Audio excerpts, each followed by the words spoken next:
Right, when it comes to bidding, and we think, okay, right, where does the process start? When are we working on bids?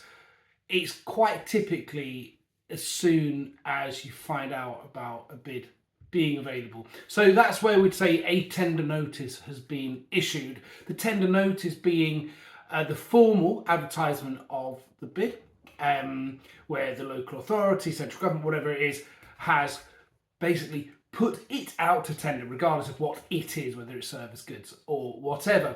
Now, it got me thinking about this. I was looking at some framework opportunities coming up, and as I was going through them, I thought, oh God, let's have a bit more of a little look. Now, something that's really, really important is when you are bidding, is to be very proactive.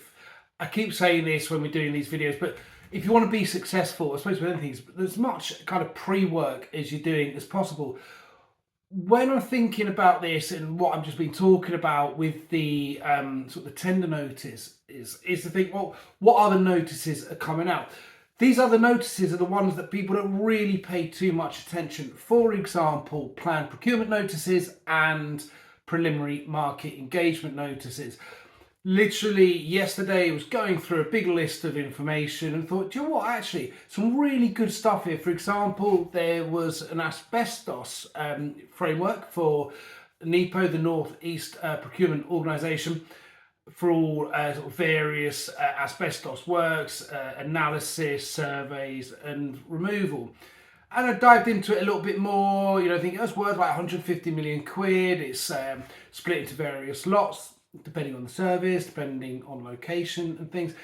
But what's really important here is actually it's a preliminary market engagement notice. This is really, really good opportunity for, if you're an asbestos company, in this instance, is, okay, actually, is this an area we can operate in, i.e. the northeast of England? Okay, well, what is the preliminary market engagement going to be? What is it? I think in this instance, it was going to be a 2-hour meeting with the buyer, which again is really, really good actually, because there you've got that opportunity to be in the face of the buyer. You can ask them questions, you'll be able to find information out. Of course, you'll be able to see other people who are there, but what a brilliant opportunity. So 2 hours of your day at an event like that, and just think, okay, that could impact your bid, no bid at this stage, but it could also, you might be able to help shape that specification, because the buyer isn't an expert.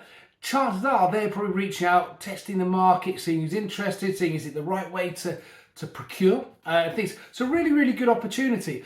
The other one I saw was the planned procurement notice. I think, and it's for planned reactive maintenance, split into 2 lots. Again, really, really good. Bit of a helper. But it's these sort of things that if we think, okay, right, something's coming out, I can start planning, I can start looking at the buyer, start researching the competition, all these sort of pre-bid work, all this activity that can make a difference to the outcome of your bids. The planned procurement notice, a little bit different. They can come out 40 days and 12 months before the bid comes out. If you see one of those, chances are there will be a bid coming out. The caveat to this, also I suppose the thing to be aware of, is if there is a planned procurement notice, which there is in this instance, is that the timescales from the bid being advertised, there's a tender notice through to submission, can be reduced.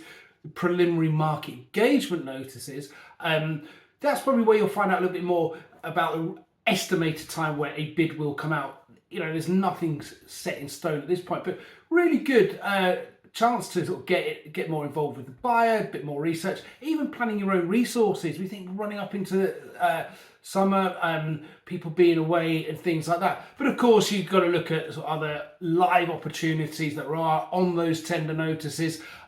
Really good. Saw one for Doncaster Council for housing adaptations, split into 9 lots covering minor works, bathroom adaptations, kitchens, that sort of thing, extensions, fencing, quite a lot going on. So it's worth having a bit more of a look into these notices that are coming out. Look at the tender notices, but look at all those other ones coming out as well, because they will only do you a good thing.